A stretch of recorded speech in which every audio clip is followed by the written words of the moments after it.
Hello everyone, welcome to the next episode of the series 3D Archaeologist. Last time I presented one of the possibilities of the practical use of 3D scanners in work with artifacts, most commonly associated with 3D scanners, digitalization. I had the pleasure to present examples of the use of SmartTech 3D scanners, which, apart from registration of the exact form, also perfectly record the color and the texture of the object. As scanners offer great opportunities with world-class technology, they are constantly used in many projects, including research related to artifacts. So, I have a unique opportunity to choose examples from a huge database of research to highlight in the best and most legible way the possibilities that 3D technology offers to archaeologists, museologists, and conservation specialists. I have already told about the project of the National Museum of Prehistory in Taiwan, as well as the Polish ones, the museum in Kalisz and the museum in Paczków. All these institutions used a 3D scanner to digitalize the collection and then placed models online, creating exhibition for virtual museums. This significantly simplified the access to the collection for the potential recipients, which on the one hand had a positive impact on the growth of knowledge and education on many levels, and at the same time increased the popularity of the museum and by that the number of visitors. The data from the scanner, being extremely detailed and accurate, was used by those units to create digital records of the collection, in other words, digitalization, which ensures the security of that information, being easy to permanent storage. At the same time, the raw data from the scanning of the object could be used for archiving in future museum processes. Digitalization and archiving of collections is an extremely important role of every museum. Popularization of knowledge about heritage is equally important. The implementation of both of those tasks can be generally simplified by using the latest technologies, such as a 3D scanner, which I hope I was able to present in the previous episode. However, digitalization and opening of virtual museums are not the only tasks we can use 3D scanners technology for. Another application of scanners that I would like to tell you about is the creation of scientific databases available online. It is well known how much effort, time, and cost it required to write comprehensive scientific work based on the analysis of artifact collection, especially if some elements are to find in several museums, often in a few different countries. Getting to all these elements necessary to write a thesis can be a very complicated operation. It is not always sure that we will be able to visit a specific museum and research the item we are interested in. Sometimes it is not possible to make measurements of a given artifact.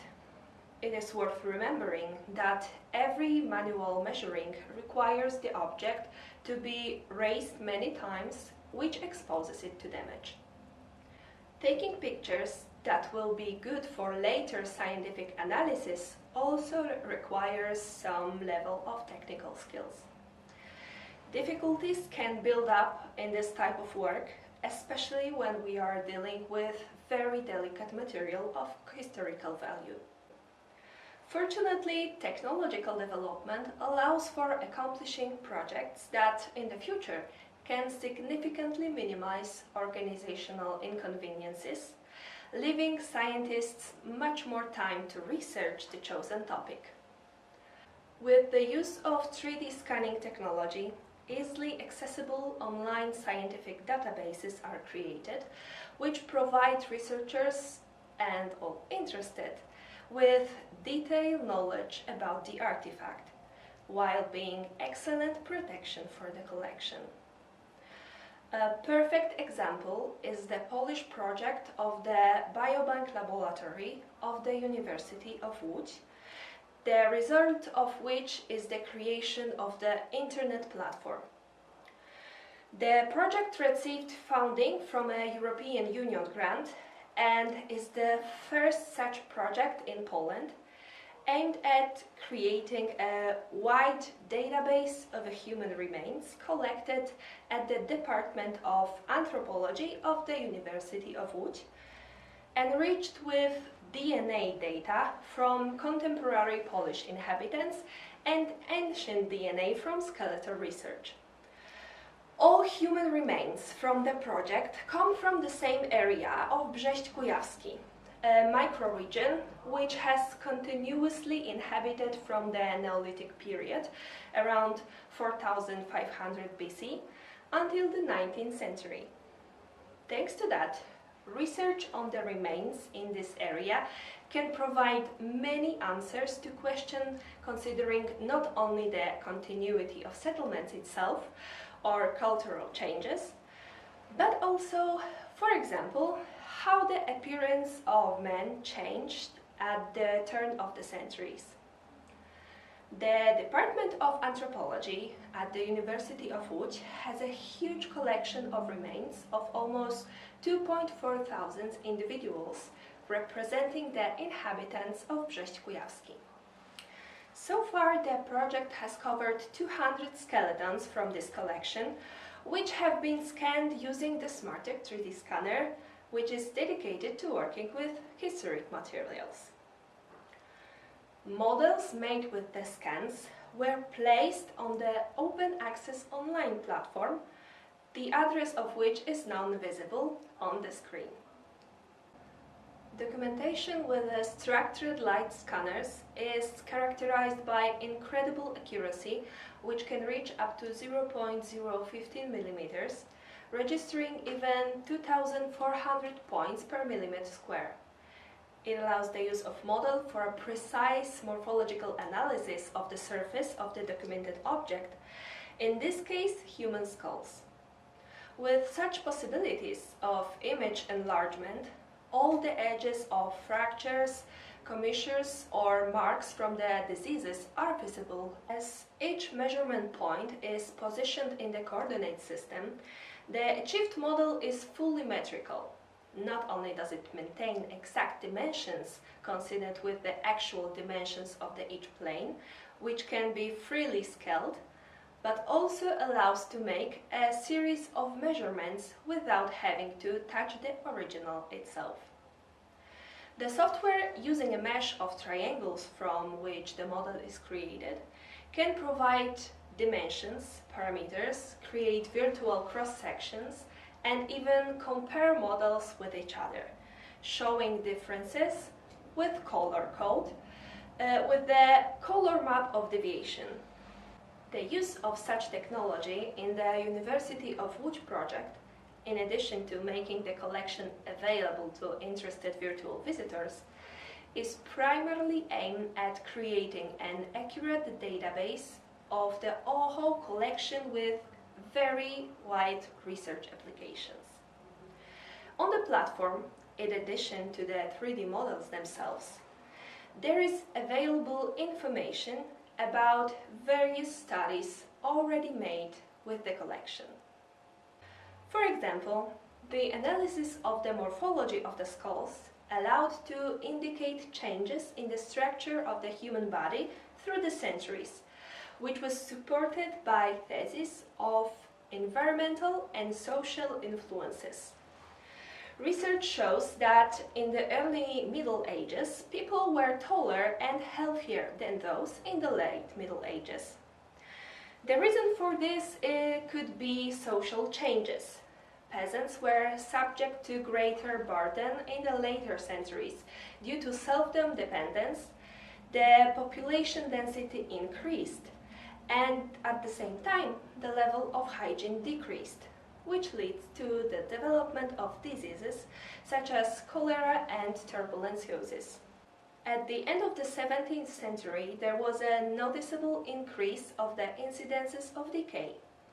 Then potatoes appeared in Poland, the starch of which stuck to the teeth to a much more than starch from grains, and their soft structure reduces the amount of harder food, abrasions deposits from the teeth. Other studies included in the use of ancient DNA of parts of skeletons as well as other elements of human DNA, allowing for the tracing of, for example, the ethnic composition of a population group, an indication of the origin of ancestor, but also the history of some diseases in the population.